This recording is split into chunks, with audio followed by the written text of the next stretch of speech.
For those unfamiliar with Alwa's Awakening, the game is a 2D Metroidvania, albeit one which takes an especially nostalgic look at the NES era of video games, intentionally doing its utmost to emulate the gameplay, presentation, and overall conniption-inducing difficulty of that generation of gaming. So I guess it would be more fair to call it a Retroidvania.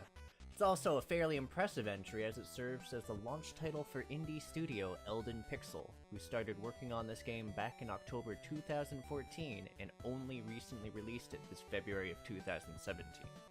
Anyways, with that introduction aside, let's get to the meat of the subject, which is to say the gameplay. Alwa's is blissfully quick to get into, as beyond a fairly brief, but not very skippable scene, you're able to hop into the game with a loose idea of what you need to do in the long term, which is kill Vicar, his minions, and light the first flame, cough, as well as more pressing goal, get a staff to smack people in the face since you're completely unarmed. What you may immediately notice is that control-wise, the game's extremely fine-tuned, relying upon a simplistic yet extremely responsive and precise 4-button input in the vein of a traditional NES game's controller, not counting directions. That is usable either via keyboard or controller. I'd personally recommend a controller, if only because it does make the platforming aspect of the game simpler, what with direction keys and jumps being sensitive to the amount of pressure you put into pressing the key. That and casting spells is easier since it requires you to press up and attack at the same time, and doing that in tandem with jumping and potentially moving in direction can be a serious nuisance on some keyboards. Let's be honest, this game was absolutely designed to be played on an old school 2-button controller. If you try to play this game on a keyboard, you're probably going to have a bad time. You'll have less control of your jumps, and your ability to perform some necessary mid-air uses of your skills is going to be almost non-existent. It got to the point that I had to have Arlyeon push buttons for me during these sections to actually progress in the game. It was not fun. This becomes even more apparent during the game's third boss, where fast button inputs are vital for defeating him. I actually ended up quitting the game because I found this impossible to do on a keyboard. That said, if you're an idiot like me, what you might instead discover during your introduction to the game is that water equals instant death, by trying to take a dip in the pond to your left. Yeah, it's back to retro game deaths, which is just coming back to me with such searing memories. Why does no one know how to doggy paddle? With a starting health pool of 3 hits until critical existence failure, or 6 hits when you get the late game healing item, and the sadistic fondness for lethal obstacles such as spikes, or water that later dungeons seem to have, you're likely going to become intimately familiar with the game over screen, and its slowly escalating death counter. Still, it is quick to spit you out at the most recent checkpoint you've activated, even if that means having to rush back through the area you just died to try and progress. Whilst this can get slightly tedious, especially given just how absolutely harrowing the accuracy of certain projectile-wielding enemies can be, there's at least nothing in the vein of Castlevania's infinite Medusa heads, and the game does at least provide both a map button and some warp points to reduce some of the backtracking and aimless wandering that might otherwise be present. Oh, let's not forget spike traps that aren't really spike traps, and drop pits filled to the brim with one-hit kill objects that you have to avoid while falling. Yeah, this game hates you and wants you dead. This isn't necessarily a bad thing, but this definitely is the kind of game that you're going to want to attack in segments or risk losing your goddamn mind due to how difficult some of the sections are.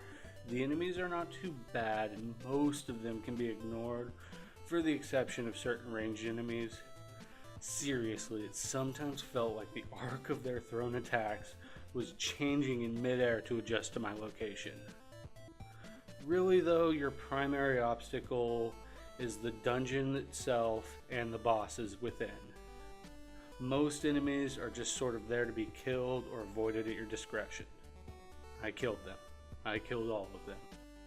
Still, this pervasive sense of peril and difficulty is part of what makes the exploration factor of the game so satisfying, as the player not only needs to learn how to simply navigate the world, they're also introduced to the game's various spells in such a manner that they aren't required to be force-fed a tutorial, thank God. instead gaining mastery over their abilities and the ways that they can be used in tandem in a manner that's both fluid and natural. Plus, the boss fights tend to serve as fairly excellent exams on the application of these abilities in a far more fast-paced setting. For example, see that bastard Beholder boss.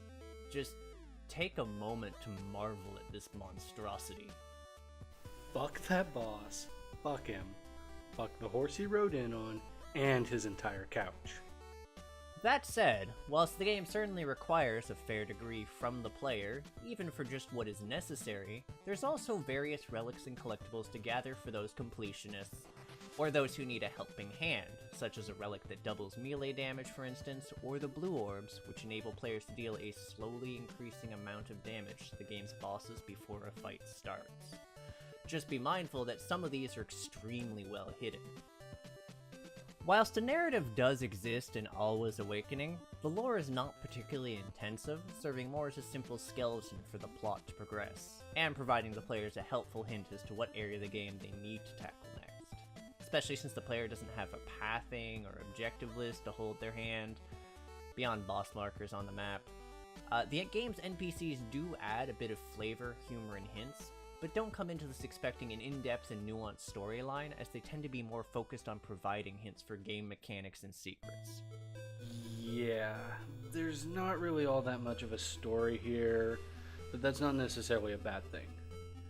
See, I'm one of those people that really hates cutscenes, and I really dislike it when a game is made so that its entire story and every single detail of the world it exists in is made mandatory information that you are obligated to sit through. In Alwa's, you'll spend a few minutes watching the introductory cutscene, and that's pretty much it.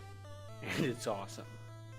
There's no walls of text to sit through, no pre-rendered cutscenes that last way longer than they should. It very much harkens back to the old days where they couldn't fit a lot of story on the cartridge, so they just didn't try. You know, gameplay first, guys. If I wanted to read a book, I'd read a damn book. Music-wise, Alwa's is pretty damn faithful to the limitations of older gaming, choosing to serenade its players with a selection of 8-bit chiptunes. Whilst fairly charming with over 25 tracks in-game, there did come moments where a specific tune started to burrow into my brain, possibly because I got stuck in that area dying repeatedly. This could have been induced by a combination of frustration and hitting that game over screen, however.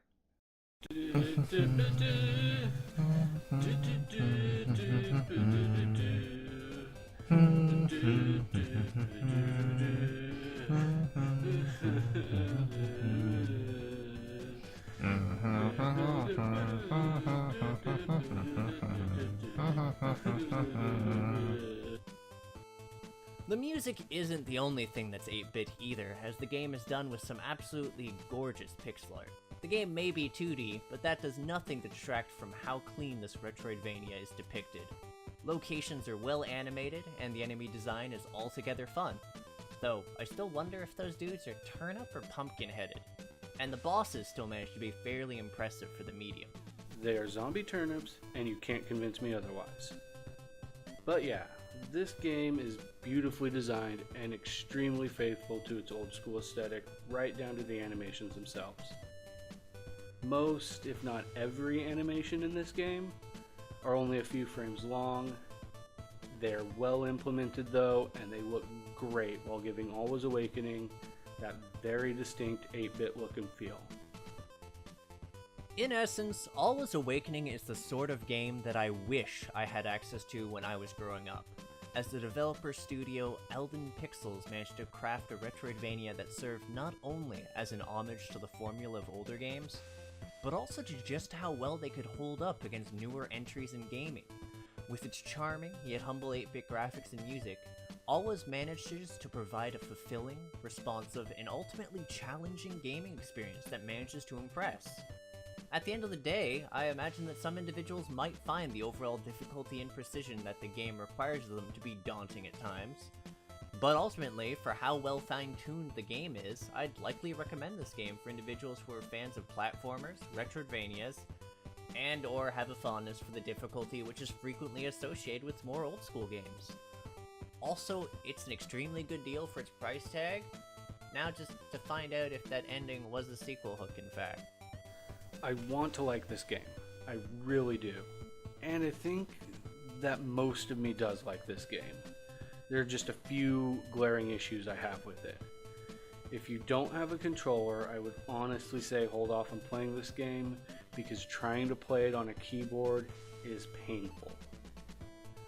And I know they were going for a pure retro experience with this game, and I very much appreciate it when it's done right, and for the most part it is done right here. These nostalgic games can be a nice reprieve from all the noise and shiny paint jobs of more modern games.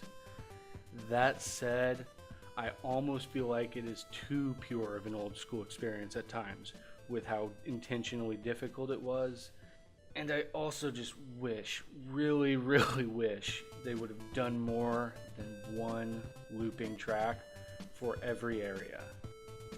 These songs are in my brain now. I can't get rid of them.